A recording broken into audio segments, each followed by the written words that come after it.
À présent, nous allons entamer l'exercice numéro 2. Donc, avant cela, nous allons donner une petite définition des conducteurs. Alors, un conducteur est tout matériau qui possède des charges libres qui peuvent se déplacer avec un apport très faible d'énergie. Entre parenthèses, les électrons dans le solide conducteur n'appartiennent pas aux atomes. Alors, ça veut dire quoi? Bon, d'abord, il faut distinguer, nous avons deux sortes de conducteurs. Conducteurs solides et conducteurs fluides, tels que l'eau, par exemple. Donc, fluide, ça veut dire tout ce qui est liquide. Voilà. Alors, dans les conducteurs solides, la conduction est due principalement aux électrons. D'accord?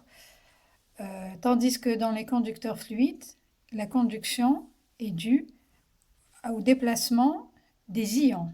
D'accord? Les ions, ce sont des atomes chargés soit lorsqu'ils ont perdu des électrons chargés positivement, lorsqu'ils gagnent des électrons, ils seront chargés négativement. Donc ce déplacement d'ions, on le retrouve dans les conducteurs fluides. Dans les conducteurs solides, on peut retrouver un petit déplacement, une petite quantité de d'ions, mais on va dire le courant il sera très très faible, si bien qu'on n'en parle pas.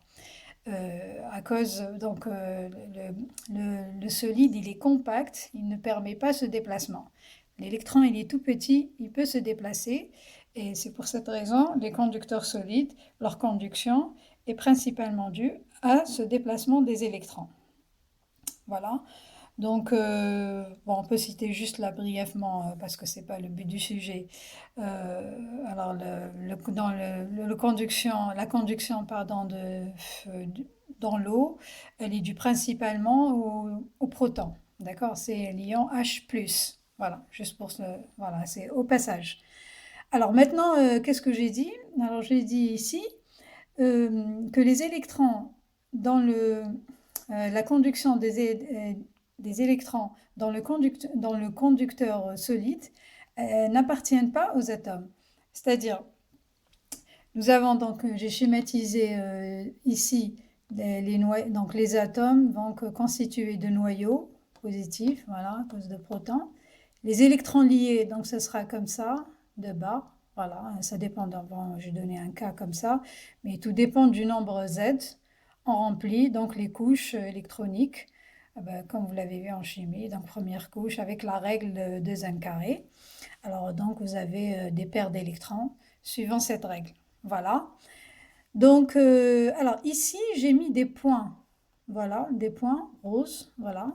Ce sont des électrons mais qui ne sont pas liés aux atomes. Ceux-ci, ce sont des électrons. Ceux-là sont des électrons qui peuvent se déplacer facilement puisqu'ils sont liés à aucun atome. Donc ce sont ces électrons qui sont responsables de la conduction dans les conducteurs solides. D'accord? Et autre chose, dernière chose qu'il faut préciser, la définition qui a été donnée sur les conducteurs, elle a été donnée à une température de 0 degré Kelvin. À cette température, il y a une conduction pour les conducteurs solides, tandis que pour les isolants et les autres types de solides, isolants ou semi-conducteurs, on ne trouve pas vraiment de conduction.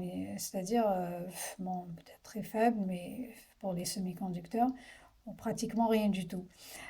Tandis que le conducteur, il possède, à cette température très basse, il possède une conduction. Voilà, ça c'est pour donner une définition, sans rentrer trop dans les détails, réels du conducteur.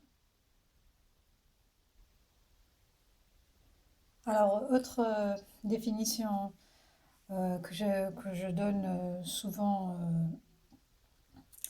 que je donne souvent aux étudiants, même si voilà, c'est en relation avec la capacité, même si on ne la fait pas, on ne la traite pas tout de suite, mais ça vous permet de comprendre certains détails de l'exercice. Voilà, je préfère le donner à mes étudiants avant. Donc voilà, je vous lis le texte, la définition. Donc tout matériau possédant une charge électrique Q en coulant a une capacité C en farad telle que son potentiel en volts, V, égale à Q sur C. Donc cette relation, elle relie le potentiel électrique à la charge et la capacité d'un matériau. La capacité d'un matériau, c'est sa capacité à se charger. Donc, il ne peut pas posséder une charge infinie. Cette charge, donc, elle est reliée en général, donc cette capacité à se charger est reliée à la forme géométrique du matériau et à la nature même du matériau, c'est-à-dire qu'il soit par exemple en cuivre, en métal, en silicium, semi-conducteur, donc isolant aussi, il a une capacité, tout matériau possède une capacité. Voilà. Bien sûr, le potentiel, lorsque vous avez donc une charge, lorsqu'un matériau est chargé, vous avez une différence de potentiel. Donc, entre les bornes, enfin, entre les bornes. Vous avez donc le matériau possède un potentiel. Voilà, c'est plus juste. Donc, vous avez donc le potentiel est relié à la charge. Si on a une charge nulle, on a un potentiel nul. On verra plus tard, l'exercice 3, on en parlera plus en détail. Potentiel des charges ponctuelles. Ponctuelles, ça veut dire euh, des petites charges. D'accord? Quand on parle de charges ponctuelles, on le verra, il s'agit de charges qu'on peut compter. Voilà. Lorsqu'on ne peut pas compter, c'est comme en maths, on dit continu. D'accord? Donc c'est le contraire de ponctuel. Ponctuel, ça veut dire qu'on peut les compter. On voit le détail. Voilà.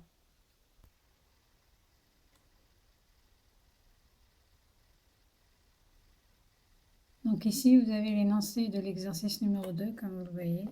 Alors, je vais essayer de défiler jusqu'à la fin pour que vous puissiez lire tout l'énoncé de l'exercice.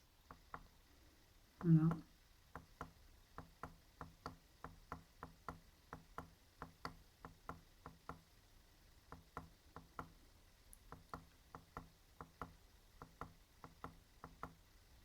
Voilà. Donc, vous avez la totalité de l'exercice numéro 1. 2, pardon.